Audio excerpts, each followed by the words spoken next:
politik pasca reformasi mengalami perbaikan.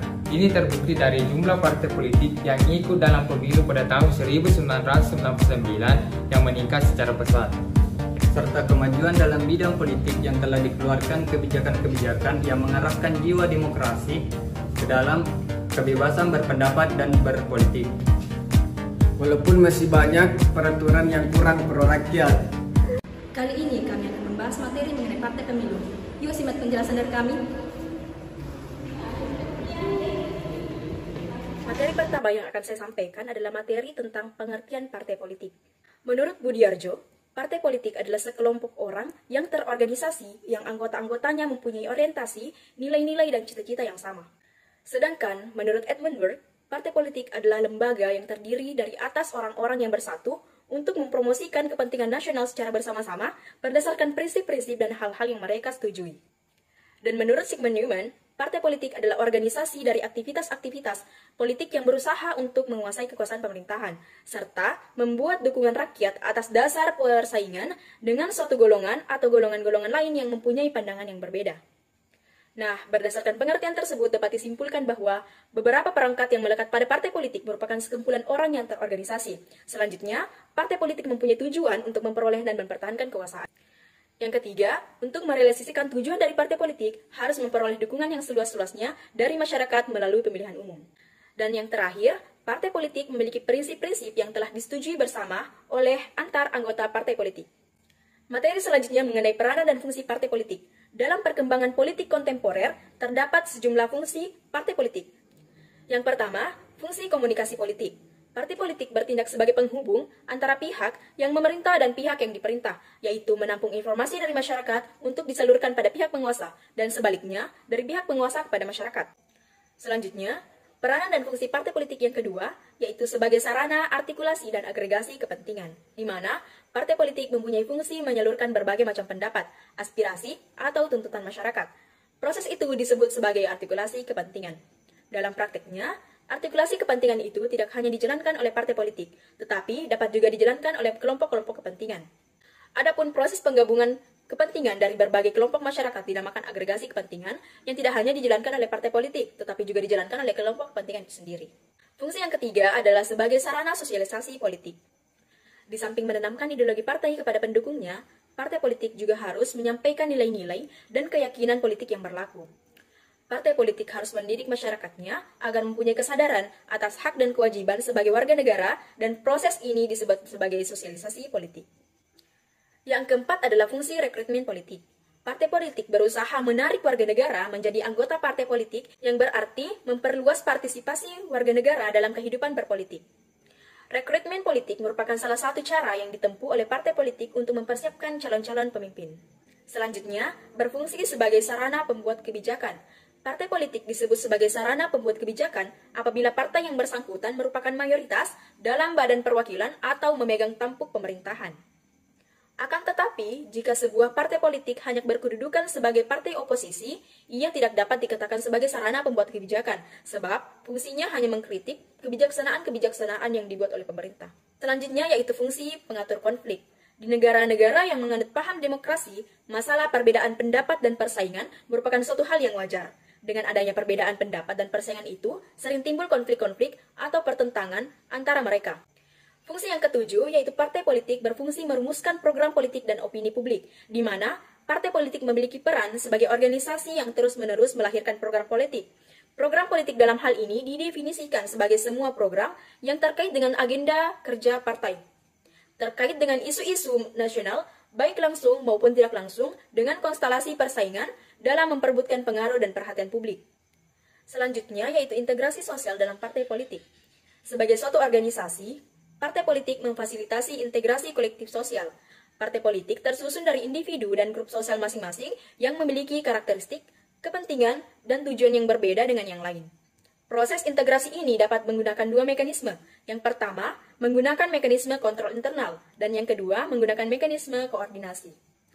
Fungsi yang terakhir yaitu profesionalisme partai politik, di mana profesionalisme ini dilihat dari berbagai sikap yang berusaha mendekati ukuran standar dan ketentuan sebagaimana mestinya. Profesionalisme organisasi dapat dilakukan dengan menerapkan semua ketentuan dan peraturan. baik yang ditetapkan di tingkat nasional maupun di dalam struktur organisasi partai politik itu sendiri.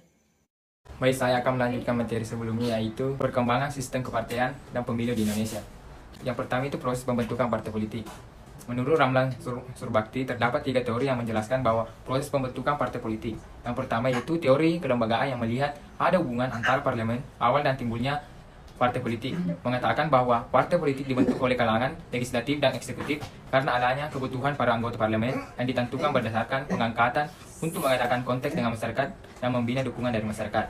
Setelah munculnya partai politik terbentuk dan menjalankan fungsi, kemudian muncul partai politik lain yang dibentuk oleh kalangan masyarakat.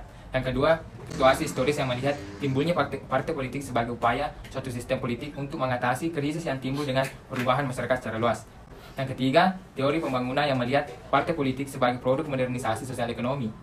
Teori ini modernisasi sosial ekonomi seperti pembangunan teknologi komunikasi berupa media massa dan transportasi, perubahan dan peningkatan pendidikan, industrialisasi, perluasan kekuasaan negara seperti birokratisasi, pembentukan berbagai kelompok kepentingan dan organisasi profesi, dan peningkatan kemampuan individu yang mempengaruhi lingkungan melahirkan akan suatu kebutuhan akan suatu organisasi politik yang mampu memadukan dan memperjuangkan berbagai aspirasi tersebut.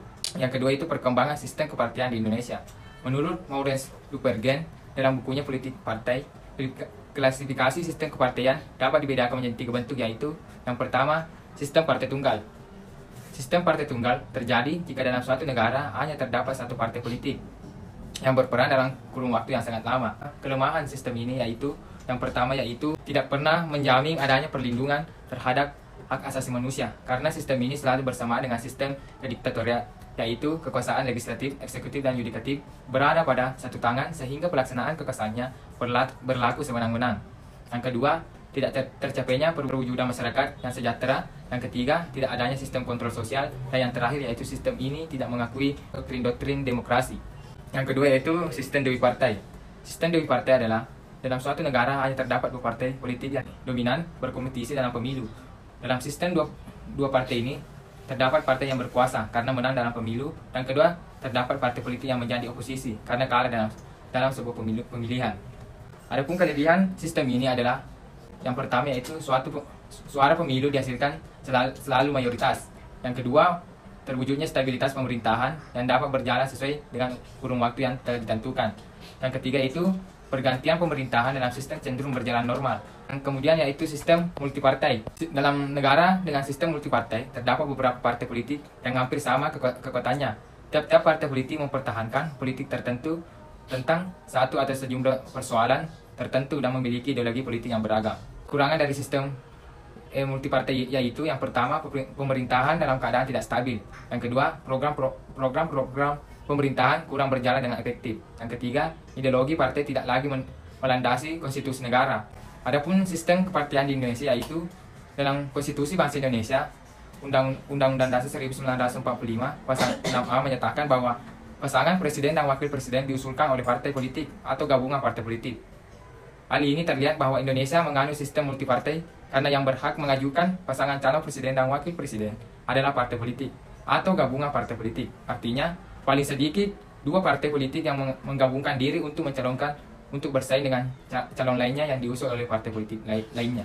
Ideologi dan program partai politik. A. Definisi ideologi partai politik. Ideologi adalah sebagian dari kekuatan kompleks yang berusaha mempertahankan atau menggantikan struktur politik. Ideologi politik adalah alat atau cara untuk mendapatkan kekuasaan atau menurut istilah mendapatkan suara. Menurut Steger pada tahun 2002 mendefinisikan ideologi sebagai suatu sistem sebaran ide kepercayaan yang membentuk sistem nilai dan norma serta sistem peraturan ideal yang diterima sebagai fakta dan kebenaran. B. Ideologi sebagai identitas partai politik. Ideologi politik juga dapat digunakan sebagai identitas karakteristik sesuatu partai politik, sehingga semua orang, terutama para pemilih yang berhak memberikan suara, dapat dengan mudah membedakannya dengan partai politik lain. Dalam kaitan ini, ideologi politik adalah basis sistem nilai dan faham yang menjelaskan mengapa suatu partai politik harus ada. Selain itu, ideologi politik juga sebagai basis perjuangan atau cita-cita yang ingin dicapai oleh suatu atau oleh setiap partai. Adapun satu visi dan misi partai politik, yang pertanyaan visi ini juga terkait dengan nilai dan faham ideologi. yang dianutnya serta memberikan landasan bagi perjuangannya. Sedangkan misi partai adalah tujuan jangka pendek dan tujuan panjang partai politik. Baik, saya akan melanjutkan materi selanjutnya, yaitu positioning dalam persaingan politik. Dalam negara yang memiliki sistem yang demokrasi, persaingan dalam dunia politik tak bisa dihindari. Dalam rangka memperoleh kekuasaan politik di lembaga-lembaga politik, partai politik atau elit politik harus berkompetisi atau bersaing dengan parpol atau elit politik yang lainnya. Bahkan di negara yang memiliki sistem pemerintahan yang totaliter seperti Rusia dan Cina pun, persaingan selalu ada untuk mendapatkan kekuasaan politik. Selanjutnya itu pertama, dalam hal sumber daya. Untuk berkuasa dibutuhkan sumber daya. Hal ini berkaitan dengan semua faktor input yang memfasilitasi aktor-aktor sosial untuk merealisasikan keinginan, tugas, dan kewajibannya. Kedua, informasi politik. Informasi politik merupakan hal yang sangat penting dalam kehidupan politik. Pentingnya peranan informasi dalam mendominasi atau menentukan keberhasilan politik. Ketiga, sumber daya finansial politik. Keuangan politik merupakan alat esensi untuk menjamin aktivitas politik yang berkelanjutan. Peran dan kontribusi sumber daya ini sangat penting. Keempat, yaitu sumber daya manusia. Organisasi apapun bentuknya digerakkan oleh manusia, bukan oleh sistem, prosedur, dan mesin. Perangkat ini tidak dapat berfungsi dengan baik kalau tidak ada sumber daya manusia yang memadai. Kelima, yaitu teknologi organisasi. Pada konteks ini, teknologi didefinisikan sebagai semua perangkat, baik keras maupun lunak, yang dapat membantu manusia untuk efektivitas dan efisiensi dalam menjalankan tugasnya. 6, yaitu perhatian dan dukungan politik. Dalam perhatian ini, suatu partai politik atau calon kandidat merupakan tahap awal untuk mendapatkan simpati dan dukungan. Dalam kaitan ini, peranan media massa yaitu seperti TV, radio, dan media cetak. Selanjutnya, ketujuh, segmentasi pemilih. Segmentasi politik diartikan suatu proses identifikasi dalam klasifikasi masyarakat ke dalam kelompok-kelompok yang tujuan politik sendiri-sendiri. Berbagai partai politik akan bersaing. Segmentasi politik akan berguna untuk pertama, membantu identifikasi kepentingan dan tujuan politik masing-masing kelompok masyarakat. Kedua, membantu partai politik untuk lebih meningkatkan ketepatan program kerja dan isu politik di setiap kelompok masyarakat. Ketiga, membantu partai politik dalam mengembangkan komunikasi politik, mengingat masing-masing kelompok masyarakat memiliki cara berpikir yang berbeda. Oleh karena itu, komunikasi politik harus disesuaikan dengan kondisi dan karakteristik di setiap kelompok. 4, membantu dalam analisis atau persaingan partai politik. Kelima, untuk mengembangkan program marketing politik yang lebih tepat sasaran dan komprehensif. Sekian penjelasan materi dari kami, semoga dapat dipahami dengan baik. See you!